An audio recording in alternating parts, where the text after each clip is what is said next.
Hi everyone, Jonas Stenström from Science Filmmaking Tips here. Today I want to talk about sliders, one of the easiest ways I think to add a cinematic look to your video clips. Adding a little bit of motion gives that really kind of nice cinematic feel. But bringing a slider to the field can also be a big pain in the butt. But today I'm hoping that I found a solution to at least some of that rear end issue. And here it is. This is the Micro 2 slider. This thing is only a little bit bigger than my head, but this thing has actually turned out to become a little bit of a game changer for me. Let me tell you why. It weighs in at about 1.2 kilograms and has a max load of 5 kilograms, which is 11 pounds. It is only 33 centimeters or 13 inches long, but allows us to do a 54 centimeters or 25-inch slide.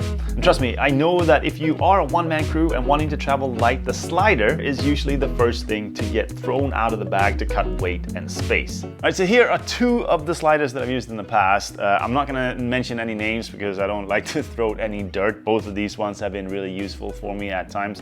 This one is just super heavy. It weighs in at close to 2.5 kilograms. And the other issue is that the way that this is constructed is that this kind of collects a lot of dust, and after a while the wheels were not turning very well. This one I've probably used more. It's super lightweight, carbon fiber. I really like this a lot. But again, the length of it also made it really difficult to travel with, and this was always my big dilemma.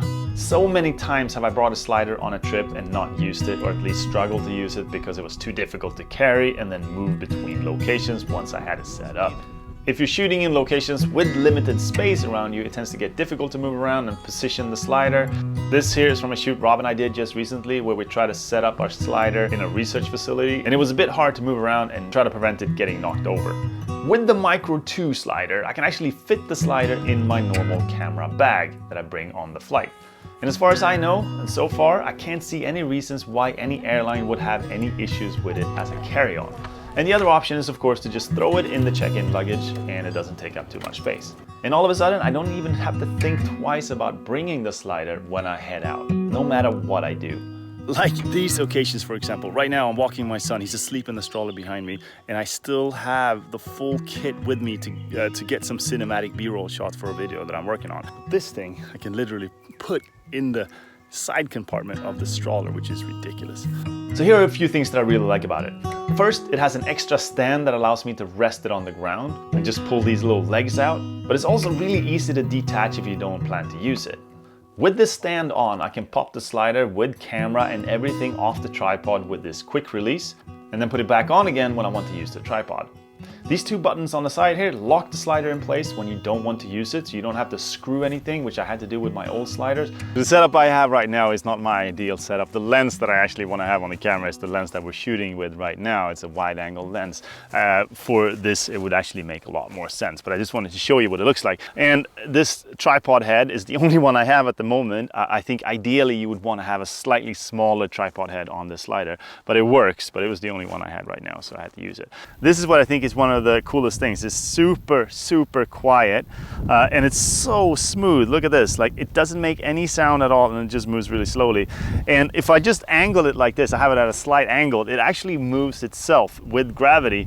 It's not motorized in any way, and this is just gravity doing its thing.